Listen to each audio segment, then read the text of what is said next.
Today, gentlemen, brace yourselves. We may have achieved peak Zynga. This is CheckPoint.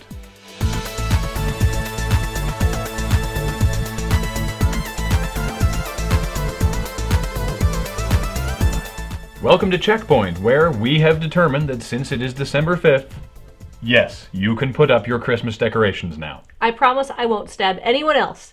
But for that guy I stabbed on November 30th, you had it coming. Final Fantasy XIII 2 will feature DLC of Ezio Auditore's costume from Assassin's Creed for the Final Fantasy character Noel Kryce. So, with Ezio showing up in Final Fantasy and Soul Calibur, and those appearances of Altair in MGS4, Prince of Persia, and Raving Rabbids, can you guys stop trying to have solo careers and get back to work on Assassin's Creed 3 so we can find out what the hell's going on? And think of poor Desmond. No one ever wants him in their game. We don't even want him in an Assassin's Creed game without you guys. A clever Bethesda fan has compiled all the text from every book in Skyrim into an ebook that is readable on Kindle and iOS. This is perfect because, as we all know, there are times and places throughout the course of your day where, through no fault of your own, you can't play Skyrim. But now you cannot read all 3,000 pages of background lore that someone probably spent years writing, wherever you are. Ubisoft recently sent around a survey to players of Call of Juarez the Cartel, asking a series of questions about the game and some not-so-subtle probes about what they might like to see in a future Juarez title. Seemingly cribbed from someone's recent playthrough of Red Dead Redemption, the questionnaire features such weirdly specific examples as a gun duel in the main street of an empty town against your worst enemy, defending a train attacked by Native Americans on horses, and a gunfight in a saloon after a poker game. This all means that Juarez is clearly headed back to the Old West, and that Ubisoft is going to be handing out a whole lot of co-producer credits, since apparently we're designing the game. It was announced this past week that, much as everyone expected, tropical zombie gorefest Dead Island has been banned in Germany, owing to the country's strict violence laws. But don't worry, Germans, Quake has finally had its German ban lifted. Yes, Quake 1. So, downside, the game is 15 years old. Upside, Trent Reznor made all the sound effects. You can't say that about Dead Island, can you? Capcom is producing a forthcoming action-adventure game based on the Sour Patch Kids gummy candy.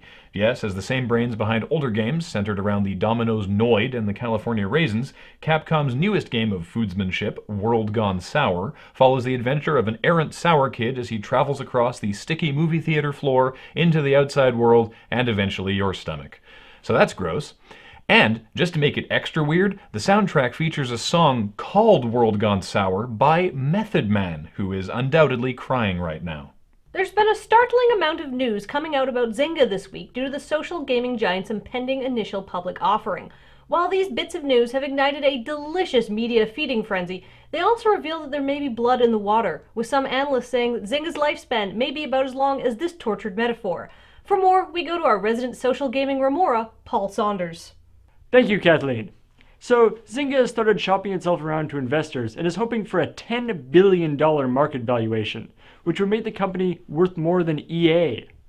Putting aside the ridiculousness of that figure, it's time to break down why it's possibly the worst idea in the history of investment for anyone to buy Zynga shares when they hit the market.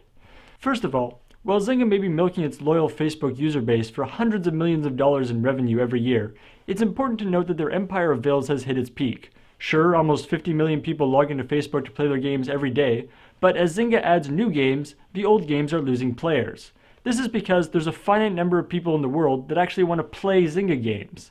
And what's key is the number of people who will admit to playing those games is a lot smaller. So you're saying that Zynga needs to expand out from Facebook. What about mobile gaming? Well, they've been trying. Earlier this year, Angry Birds developer Rovio turned down a $2.25 billion acquisition offer from Zynga. We don't know if this is because Rovio didn't want to start forcing players to farm Mighty Eagles, or just because they couldn't climb over their pile of merchandising money to sign a contract. But it still stands that Rovio, possibly the luckiest one-trick pony developer in the world, still said, no thanks, we don't want $2 billion if we have to work for you. That sounds bad. And it gets worse. Zynga tried to buy PopCap for $1 billion, but PopCap turned them down, only to accept an offer from EA for $750 million. Things are bad when you're willing to take less money to work for EA. So is Zynga screwed? Well, they still have 250 million people a month playing their games, so they're not going to be missing any meals. But if they can't pay people ludicrous amounts of money to join their company, it seems a little weird to think that millions of people will pay them for the privilege of being a shareholder. Thank you, Paul.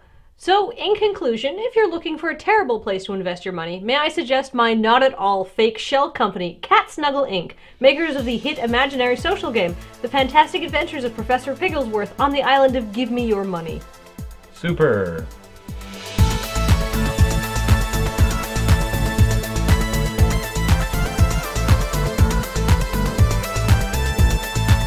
Coming up, People Could Fly may be working on a Gears of War prequel trilogy. Sounds like a Gears game we might actually want to play.